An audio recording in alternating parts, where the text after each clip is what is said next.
नमस्कार दोस्तों, मैं हूं नीरज और आपकी अपनी कक्षा में स्वागत है। इस वीडियो में हम लोग आइगन वैल्यूज़ और आइगन वेक्टर्स से रिलेटेड समझेंगे कि वो क्या होते हैं और उनका कैलकुलेशन जो है वो किस तरीके से किया जाता है। तो सबसे पहले हम लोग बात कर रहे हैं कि आइगन वैल्यूज़ क्या होती हैं। तो आइगन वैल्यूज़ के लिए देखिए, the roots of characteristic equation are known as eigen values of a matrix. तो कोई भी एक मैट्रिक्स होगी, उसकी आइगन वैल्यू निकालने के लिए आपको कहा जाएगा तो उसकी कैरेक्टरिस्टिक इक्वेशन। तो कैरेक्टरिस्टिक इक्वेशन कोई नई चीज़ नहीं है, ये है आपका lambda I minus A is equal to zero. ठीक है, जहाँ पे लैम्डा जो है, जब आप रूट्स कैलकुलेट करोगे तो जो लैम्डा की वैल्यू आएगी वही हमारी क्या होगी, आइगन वैल्यूज होगी। और ये जो आई है ये आपकी आइडेंटिटी मैट्रिक्स है। अभी इसको न्यूमेरिकल में हम लोग सॉल्व करेंगे तो आपको प्रैक्टिकली वो चीज़ें भी दिख जाएंगी। फिर बात होती है आइगन वेक्टर्स की। तो आइगन वेक्टर्स और आइगन वैल्यू दोनों जो है आपको कैलकुलेट करने के लिए जब भी पेपर में पूछेगा तो उसमें आपको इस्तेमाल करना होगा। तो देखिए लिखा है, any non-zero vector pi that satisfy the metric equation। Main यही है, ये वाली इक्वेशन ये है metric equation, lambda I into capital I minus A into P I is equal to zero. तो यहाँ पे जो आई सब्सक्रिप्ट में लगाया हुआ है ये करस्पॉन्डिंग होता है आइगन वैल्यूज़ के। तो देखिए क्या है, आपको जब भी आइगन वैल्यूज या आइगन वेक्टर्स कहा जाएगा तो आइगन वैल्यूज़ के लिए आप ये इक्वेशन फॉलो करेंगे और इसके लिए आपको जब ये सॉल्व करेंगे तो ये लैम्डा की जो भी वैल्यू यहाँ से हमको मिली होगी वो हमको इसी इक्वेशन में पुट करना होगा। अब पुट करके ये जो पी आई की वैल्यू है उनकी वैल्यूज़ को हमें फाइंड करना होगा। ये सारे के सारे मैट्रिक्स फॉर्म में होंगे। तो अभी हम लोग जो है नीचे ये एग्जाम्पल लेके उसको करेंगे भी। तो देखिए यहाँ लिखा भी है, where lambda I is the ith eigen value. अभी जो हम लोग बात कर रहे थे कि यहाँ लैम्डा की वैल्यू जो है आइगन वैल्यूज में उठा के ही रखी जाएगी। Eigenvalue of capital A is an eigenvector of A associated with the eigenvalue lambda i. मतलब हर आइगन वैल्यू के करस्पॉन्डिंग आपको एक आइगन वेक्टर मिलेगा। ठीक है, तो अभी हम लोग क्या करते हैं, एक एग्जाम्पल लेते हैं। तो एक सिंपल सा एग्जाम्पल लिया गया है, एक वेक्टर ए है और कहा जा रहा है कि आप इसके आइगन वैल्यूज और आइगन वेक्टर्स कैलकुलेट करिए। तो उसको कैलकुलेट करने के लिए आपको क्या करना होगा, सबसे पहले हमने जैसा बताया कि ये मैट्रिक्स फाइंड करके इक्वल टू जीरो रखेंगे। ठीक है, तो यहाँ पे लैम्डा आई माइनस ए करेंगे तो लैम्डा आई जो आइडेंटिटी मैट्रिक्स है, तो आइडेंटिटी मैट्रिक्स 2x2 का क्यों लिया गया है, क्योंकि ए जो है ये भी कितना है आपका 2x2 है।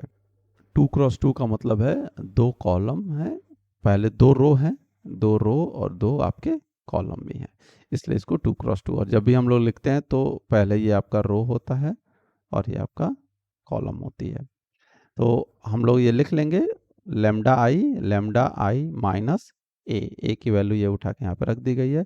जब आप इसको करोगे तो क्या होगा, यहाँ पे लैम्डा और यहाँ पर भी लैम्डा आ जाएगा। और जब सब्ट्रैक्ट करोगे तो ये मैं लिख दे रहा हूँ, ये लैम्डा हो जाएगा, ये भी लैम्डा हो जाएगा और ये मल्टीप्लाई करके अंदर चला आया है।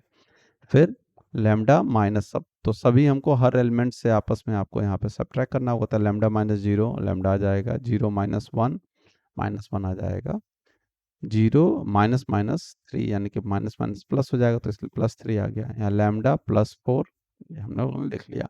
तो ये हमें क्या मिल गया, लैम्डा आई माइनस ए। अब इसका हम क्या करेंगे, डिटर्मिनेंट कैलकुलेट कर लेंगे। तो डिटर्मिनेंट कैलकुलेट करेंगे तो हमें ये इक्वेशन जो है वो मिल जाएगी। डिटर्मिनेंट में क्या है, यहाँ पर सिंपल है, आपको इन दोनों को मल्टीप्लाई कर देना है, माइनस माइनस टाइम्स 3 into 1 ना, ये ऐसे हो जाएगा, lambda into lambda plus four minus minus one into three. तो ये इक्वेशन हमें मिल जाएगी इज इक्वल टू जीरो में। तो जब हम लोग इसको कैलकुलेटर से भी सॉल्व कर सकते हैं तो हमें ये लैम्डा वन और लैम्डा टू की वैल्यू मिल गई। तो लैम्डा वन और लैम्डा टू ही क्या है हमारी, यही है हमारी आइगन वैल्यूज। ये क्या हो गई आपकी आइगन वैल्यूज हो गई। अब हमें हर लैम्डा के लिए अलग अलग आइगन वेक्टर्स हमको मिलेंगे। तो दो लैम्डा हैं तो इसलिए यहाँ पे दो हम लोगों ने आइगन वेक्टर्स एज्यूम कर लिए हैं। P1 का मतलब P11 है, P21 हो गया, और वैसे P2 के लिए P12 और P22। तो दोनों हम लोग 1 by 1 कैलकुलेट कर सकते हैं। तो अब हम लोग क्या करेंगे, हमें पता है अभी हमने ऊपर डिस्कस किया था कि ये इक्वेशन हमको लिखना है। तो lambda I minus A into P I is equal to 0, ये हमें लिखना है। तो हम सबसे पहले क्या करेंगे, लैम्डा आई माइनस ए, तो लैम्डा आई माइनस ए ये हमारा है इक्वेशन।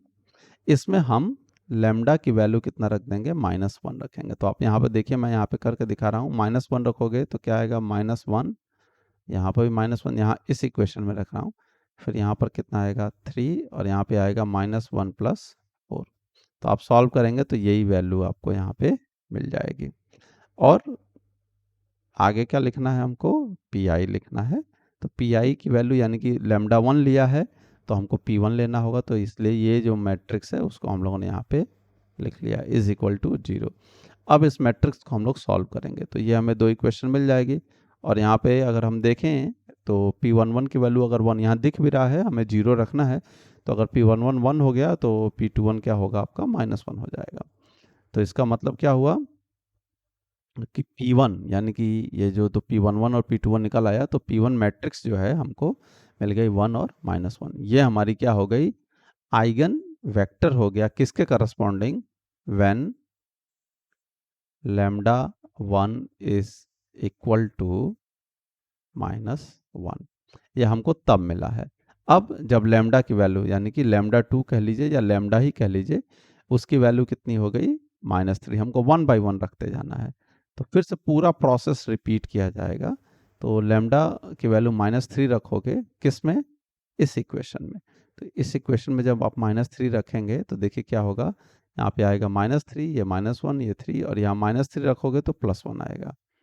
ठीक है, तो देखिए ये एग्जैक्ट वही वैल्यू यहाँ पे रख दी गई है। और P2 लेना है, क्यों, क्योंकि हम लोगों ने लैम्डा की सेकेंड वाली वैल्यू ली है, -3 ली है। तो P2 की वैल्यू क्या है, P12 और P22 माना था हम लोगों ने, तो वैल्यू रख दी है, इज इक्वल टू 0। अब इन फिर से वो इक्वेशन हम लोग सॉल्व करेंगे। तो यहाँ पे दिख रहा है कि अगर हम P12 की वैल्यू 1 रखते हैं तो P22 की वैल्यू ऑटोमेटिकली कितनी आ जाएगी, -3। तो इस तरीके से करस्पॉन्डिंगली जो हमको P2 यानी कि जो सेकंड हमारा आइगन वेक्टर है, कब मिल जाएगा, P2 की वैल्यू हो गई 1 और 3, ये सेकंड आइगन वेक्टर है। ये तब होगा जब लैम्डा की जो वैल्यू होगी वो कितनी होगी, -3 होगी। इसी तरीके से अगर हमारा थर्ड यानी कि लैम्डा 3 की वैल्यू होती तो उसके करस्पॉन्डिंग भी हमको आइगन वेक्टर्स मिल जाते। तो इस तरीके से अगर हमको एक जगह पे अगर हमको आंसर लिखना है तो P1 और P2 की वैल्यू हम लोग एक जगह लिख सकते हैं कि ये हो गया 1 -1, और ये हमारा फर्स्ट आइगन वेक्टर हो गया, और ये हमारा 1 और -3 ये हमारा सेकंड आइगन वेक्टर हो गया। तो इस तरीके से जो है हम लोग आइगन वैल्यूज और आइगन वेक्टर्स की वैल्यू जो है वो कैलकुलेट कर सकते हैं किसी भी पर्टिकुलर मैट्रिक्स के लिए। अब मैथ्स में भी आप लोगों ने ये पढ़ा हुआ है, वहाँ पे नोटिफिकेशंस या नोटेशंस जो हैं वो थोड़े अलग हो सकते हैं।